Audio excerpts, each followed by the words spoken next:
There was nothing particularly unusual about that morning, except for the rain from the night before. I could tell by the way the windows were fogged up and that damp, earthy smell lingering in the air. I was running behind. Nothing new there, struggling to balance my briefcase, cell phone, and a thermos of coffee that sloshed dangerously close to the rim with every rush step. By the time I made it outside to the driveway, our driver, Hank, was already waiting in the car, engine idling, the low hum blending into the quiet of the neighborhood.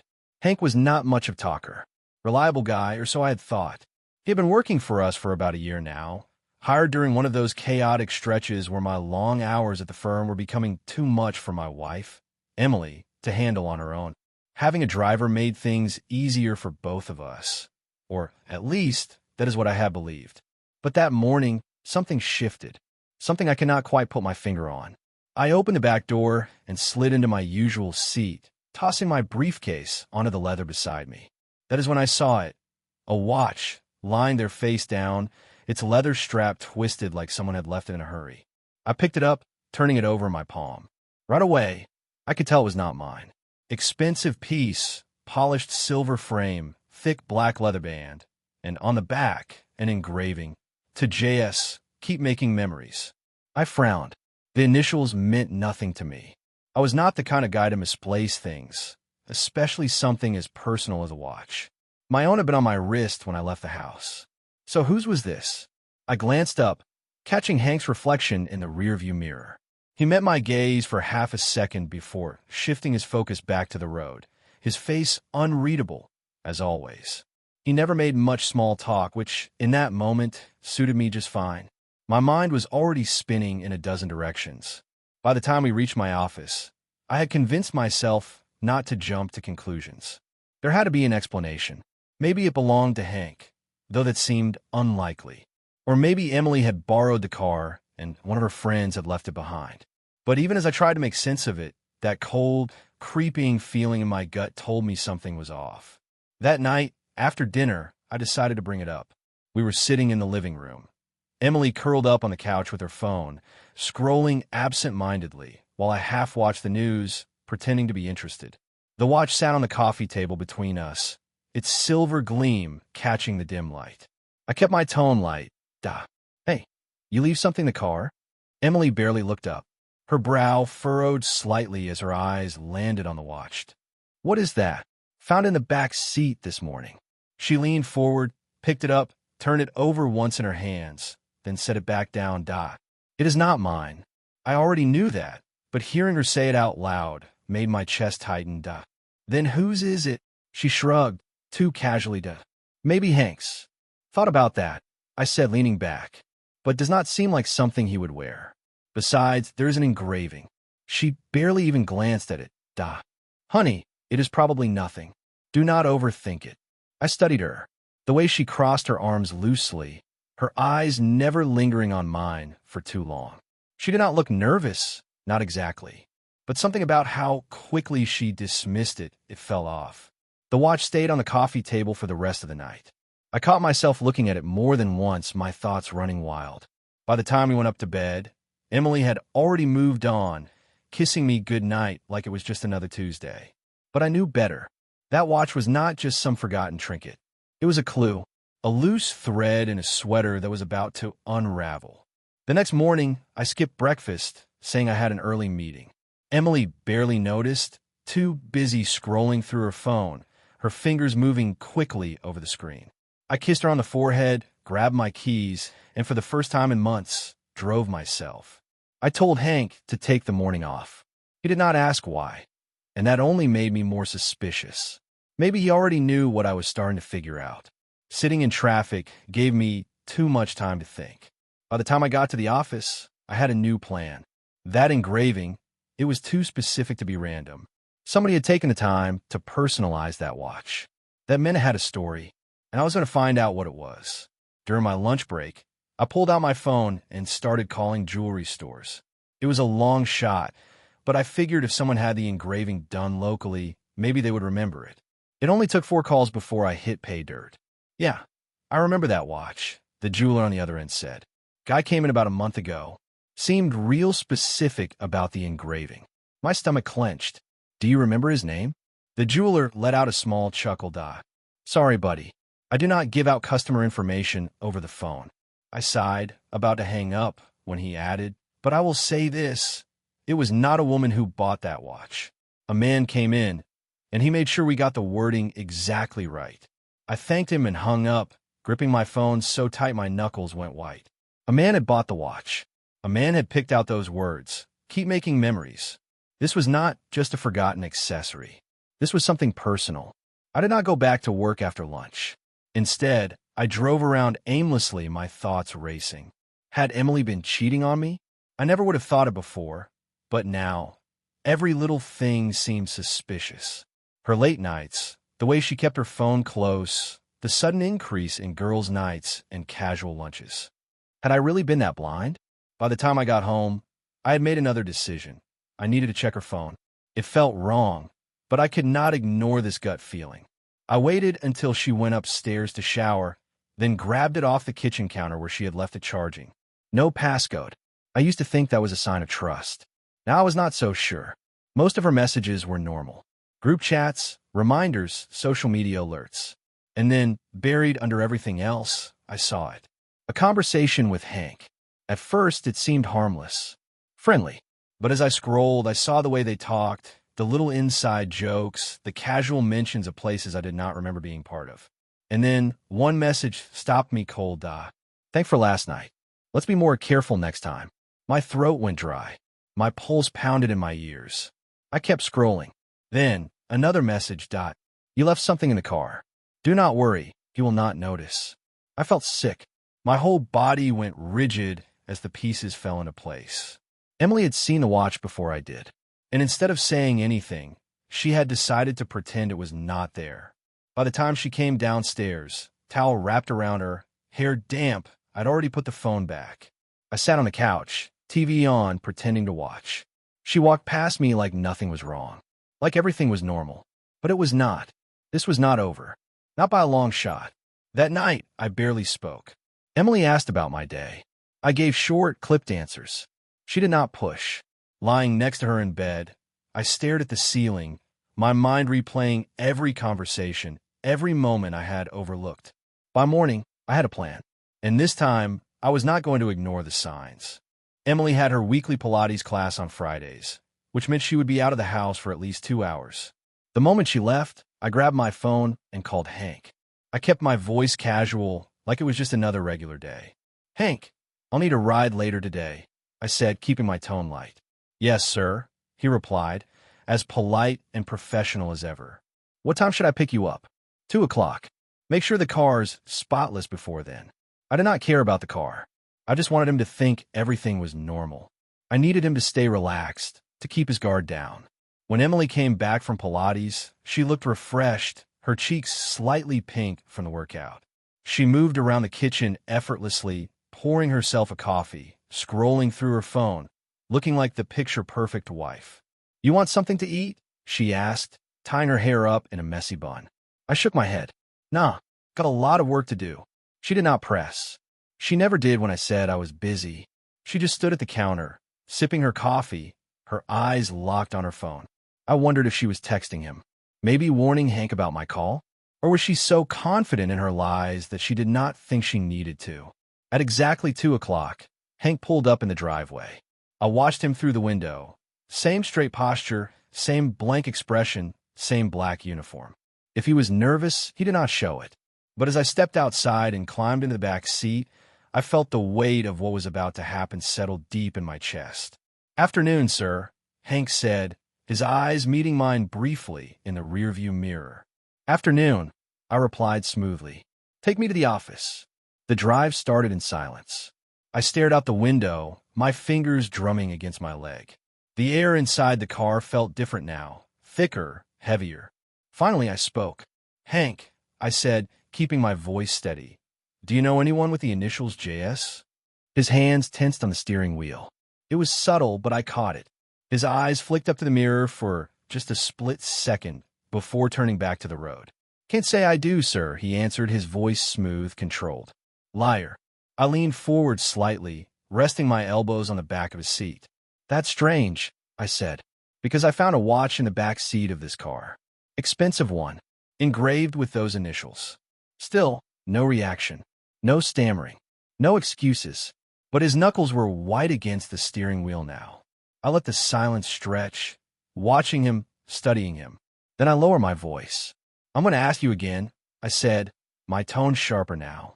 "Who is JS?" The light ahead turned red. He slowed the car, his grip on the wheel tightening. When the light changed, he pressed the gas a little too quickly. "I do not know anything about a watch, sir." Another lie. I nodded, sitting back. "All right," I said. "Let's pretend that's true. But if I find out you're lying to me, Hank, you're going to regret it." We did not speak for the rest of the ride.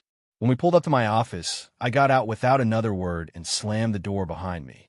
I stood there, watching the car pull away, my fists clenched at my sides. I had given him a chance to come clean, and he had thrown it away. That night, when I got home, Emily was in the kitchen, humming to herself while stirring something on the stove. The smell of garlic and butter filled the air, but it did nothing for my appetite. It was strange how familiar things that used to feel comforting, suddenly felt hollow. She turned with a smile when she saw me. "You're home early," she said, stirring the pot with one hand and scrolling through her phone with the other. I loosened my tie and set my briefcase down, watching her carefully. If she knew about my conversation with Hank, she was not showing it. Either she was clueless, or she was a much better liar than I had given her credit for. "Yeah," I said. "Finished up early." She nodded, turning back to her cooking. I noticed the way her phone stayed close, how she would glance at it between stirs. Maybe texting him, setting up their next little meeting. I sat down at the table, but I barely touched my dinner. Emily talked about her day, how she had met up with an old friend for coffee. She dropped the friend's name casually, too casually. It sounded rehearsed. I made a mental note to check if that friend was even in town. After a few bites, I set my fork down. "I have some work to catch up on," I said, pushing my plate away. "All right," she said easily. No questions, no hesitation. She thought she had me fooled, but I was already planning my next move. That night, after Emily had fallen asleep, I slid out of bed and grabbed her phone off the nightstand. I took it to the bathroom, locked the door, and sat on the edge of the tub. My pulse pounded as I scrolled through her messages. The conversation with Hank was still there. Nothing new, but as I scrolled back further, I found something I had missed the first time. A picture. It was not explicit, but did not have to be. Emily, sitting in the back seat of our car, leaning into Hank's shoulder, a soft, lazy smile on her face. His arm was around her, casual, familiar. A moment captured. A moment they thought no one would see. I stared at the screen, my grip on the phone tightening. My hand shook, but not from sadness. From something darker. I saved the photo to my own phone, then scrolled through more of their messages. Most of it was harmless at first. Then I found one that made my breath hitch. "Next week, same time." Of course. As long as he's not around. I squeezed the phone so hard my fingers ached. They were careful, but not careful enough. By the time I climbed back into bed, the fire inside me had cooled into something sharper. This was no longer just about betrayal. It was about making them pay. The next morning, I kissed Emily goodbye, told her to have a good day, and headed out as if nothing had changed. But instead of going to the office, I went straight to the garage where Hank parked the car. He was wiping down the hood, whistling to himself. "Morning, sir," he said, straightening up. His expression was calm, controlled. But I saw it, the quick glance, the flicker of hesitation in his eyes. "Morning," I replied, keeping my voice smooth. I walked toward him, slow, deliberate. "Can I have a word?" Hank nodded, setting the rag down. He leaned against the car, folding his arms over his chest. "Of course." I took another step closer, close enough that he could feel the weight of what was coming. And then, in the calmest voice I had ever used, I said, "You left something in my car." For the first time, I saw fear in his eyes. "Good." I stepped in closer, closing the distance between us until we were almost eye to eye. "You have been working for us for over a year now," I said, my voice level but firm. "And I trusted you. But now I'm starting to wonder if I made a mistake." Hank stood still, his expression unreadable, but I caught the subtle tension in his posture. "I found the watch," I continued. And I have seen the messages. I know everything. He let out a slow breath through his nose, like he was trying to keep his composure. Sir, do not. I cut him off sharply. I am not here for excuses. I am here to let you know that you screwed up. Big time.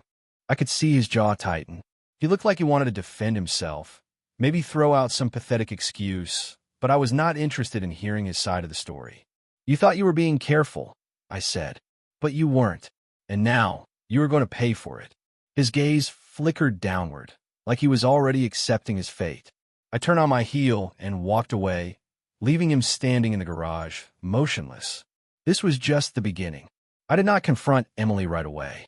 No, that would be too easy. I wanted her to think she had gotten away with it. I wanted her to feel secure, to keep lying, to keep pretending everything was normal. Because when I finally pulled the rug out from under her, I wanted to see the exact moment she realized she had lost everything. The next morning, as I was getting dressed, I watched her from across the room. She was standing by the window, sipping her coffee, gazing out at the yard like she had not a single worry in the world. How many times had she stood there, looking peaceful and content, while I had no idea what was really going on? Are you driving yourself today? She asked, finally turning to face me. Yeah, I said, buttoning my shirt slowly. I'll take care of it. She smiled, like that was just a normal part of our routine, like nothing was wrong. I wanted to grab her, shake her, force her to tell me how long she had been making a fool out of me. But I kept my cool. She kissed me on the cheek before heading to the kitchen, leaving the faint trace of her perfume in the air. It used to be my favorite scent. Now it made me sick. By the time I got to the office, my plan was set in stone. It was not complicated. It did not need to be. The truth was simple. And the fallout? That would be devastating. At lunch, I sent her a text. Dinner tonight at our favorite place. 8 p.m. Do not be late. She responded within seconds. Sounds perfect. Can't wait. I wondered if she texted Hank right after that, warning him to lay low for the night. Maybe this was part of their routine. Maybe he picked her up later after these dinners, and they laughed at how easy I was to deceive. But tonight, I was not playing their game. Tonight, I was rewriting the rules. The restaurant was dimly lit, just the way she liked it. Soft jazz hummed in the background, and the candlelight flickered between us. We had come here for anniversaries, for birthdays, for celebrations. Tonight, though, there was nothing to celebrate. Emily looked stunning. She always did. She wore a dark green dress, her hair cascading over her shoulders in soft waves. She looked like the kind of woman who had it all: love, security, a husband who adored her. Too bad it was all built on a lie. Over appetizers, she chatted about her day, how she had met up with an old friend, how she had found a dress she thought I would love. I nodded, pretended to listen, but I was just waiting for the right moment. It came halfway through the main course, when she reached across the table and touched my hand, her eyes warm and soft. It is nice, isn't it? She said. Just the two of us. I stared at her, amazed at how easily the lies spilled from her lips. It is, I said. Then I leaned back in my chair. But there is something we need to talk about. Her smile faltered for just a second before she forced it back into place. Oh, what is it? I reached into my pocket and pulled out my phone, setting it between us. She glanced at it, then back at me, still pretending like she had no idea what was coming. You left something behind, I said. Or rather, Hank did. She froze. It was small, barely noticeable, but I caught it. The way her grip on her fork tightened. The way her breath hitched just slightly. She let out a soft laugh, shaking her head. I do not know what you mean. Hank, what does he have to do with anything? I tapped my phone screen, bringing up the picture, the one of her and Hank in the back seat. I turned the screen toward her. She stared at it for a long time. Her face drained of color. Where did you get that? She whispered. I tilted my head. Does it matter? She swallowed hard. It is not what it looks like. I let out a dry laugh. Oh, then explain it to me. Because from where I am sitting, it looks exactly like what I think it is. She reached for her water glass, her hands trembling slightly. It was a mistake, she finally admitted. It did not mean anything. I laughed again. A sharp, cold sound. Did not mean anything? I repeated. You have been sneaking around with my driver, lying to my face, And now you expect me to believe it did not mean anything? Tears welled in her eyes, but I did not feel a single ounce of sympathy. Please, she said, her voice cracking. Let me explain. I folded my arms. I am listening. She wiped at her tears, her voice unsteady. It started a few months ago. I do not know why. It just happened. I did not mean for it to. I never wanted to hurt you. But you did, I said, cutting her off. And do not sit here and pretend you did not know exactly what you were doing. You made a choice. She nodded, looking down at her lap like a scolded child. I know, she whispered. I know I messed up, but please do not do anything drastic. We can fix this. I stared at her, wondering if she truly believed that. Did she think I was the kind of man who could just forgive this? Did she think a few tears and an apology would erase what she had done? I leaned forward. We are past fixing this, I said, my voice like ice. You should have thought about that before you climbed into the back seat with him. Her face crumpled. She covered her face with her hands, sobbing. I will pack my things, she choked out. I will leave if that is what you want. I watched her carefully. You are not leaving, I said finally. Not yet. There is more I need to know. She lifted her head, eyes red and swollen. More. I nodded. I want the truth. All of it. And if you lie to me again, I will make sure you regret it. Her sobs quieted. The mask slipped completely. The woman sitting across from me was not the Emily I thought I knew. She was a stranger, a liar who had gotten too comfortable in her double life. But now she was trapped, and I was the one holding the keys. This was not over, not even close. She hesitated. For a brief second, I could see her debating whether to lie again, whether to try and twist the truth into something more palatable. But then she let out a long, trembling sigh, like she had finally run out of ways to carry the weight of it all. It was not planned, she said, her voice barely above a whisper. I had a fight with you that night. You probably do not even remember. Something stupid.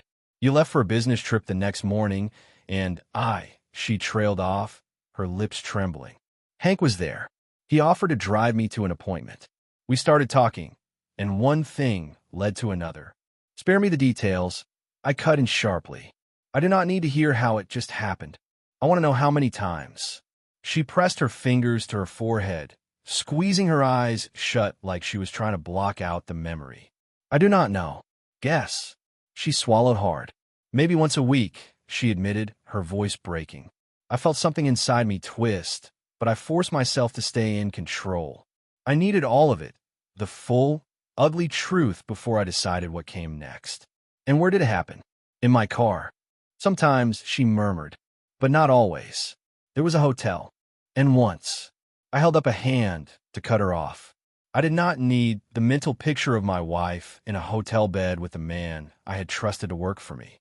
I was already teetering on the edge of something dark, and I could not afford to lose control. Did he mean anything to you?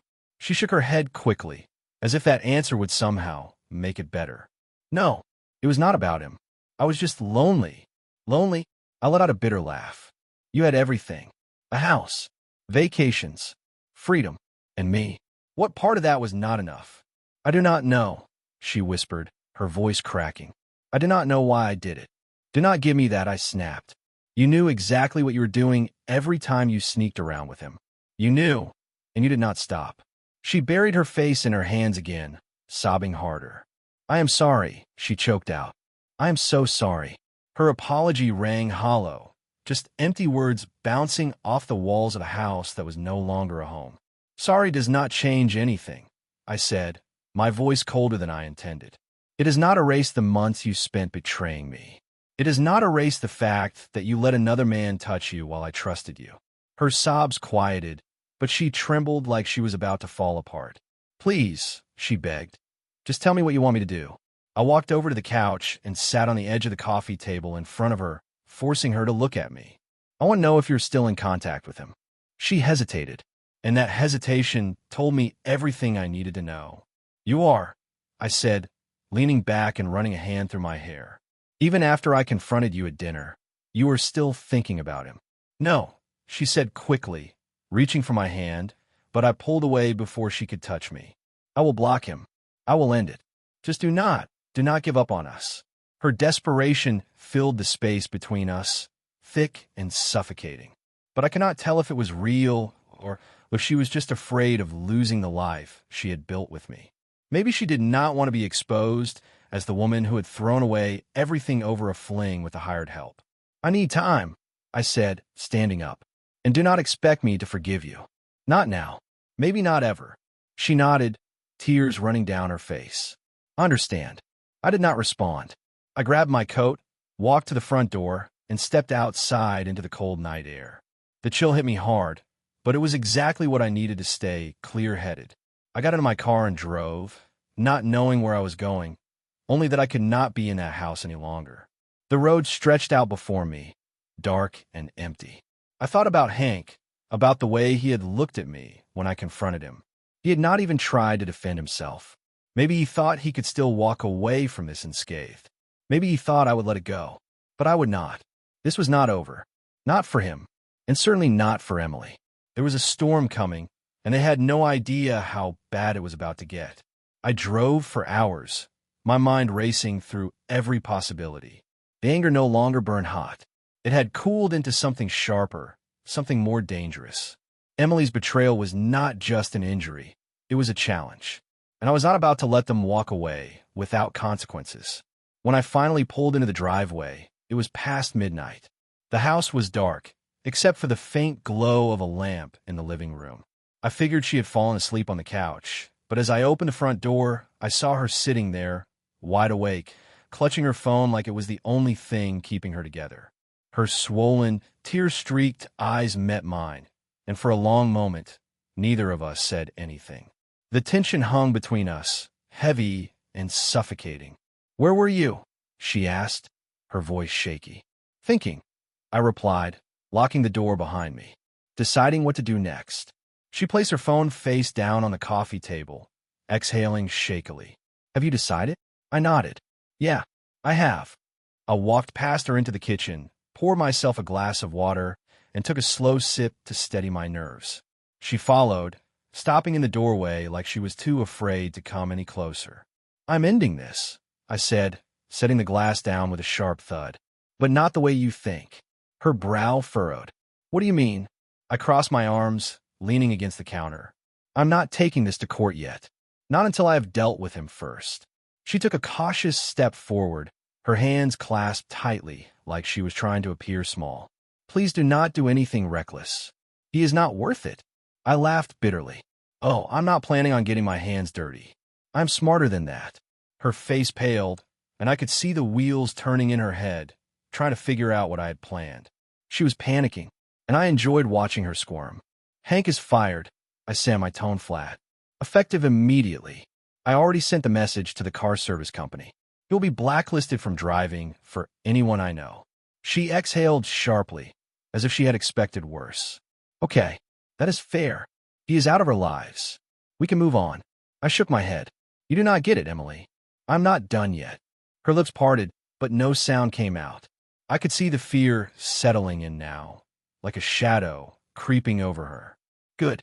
She had spent months lying to me. Now it was my turn to let her feel what it was like to live in fear. And I was just getting started. "I made some calls tonight." I continued, my voice as calm as ever. "I know where he lives. I know what gym he goes to, where he grabs his morning coffee, even the bars he likes to visit after work. I'm going to make sure that wherever he turns, he feels me watching. He will never know when it is coming, but when it does, he will not even see it coming." Her hand shook as she gripped the edge of the table. "You cannot do that." I stepped closer, my voice dropping to a whisper. "Watch me." Tears welled up in her eyes again, but this time I did not feel a thing. No pity, no remorse, just cold, unwavering control. "You wanted excitement, right?" I said, my tone sharp as a blade. "Well, here it is." I turned to walk away, but she grabbed my arm with both hands, her grip tighter than I expected. "Please," she begged, her voice breaking. "Do not throw your life away over this. I'm begging you." I yanked my arm free, barely sparing her a glance. "My life was ruined the second you climbed into the back seat of that car." She collapsed to her knees, sobbing so hard she could barely breathe. I watched her for a long moment.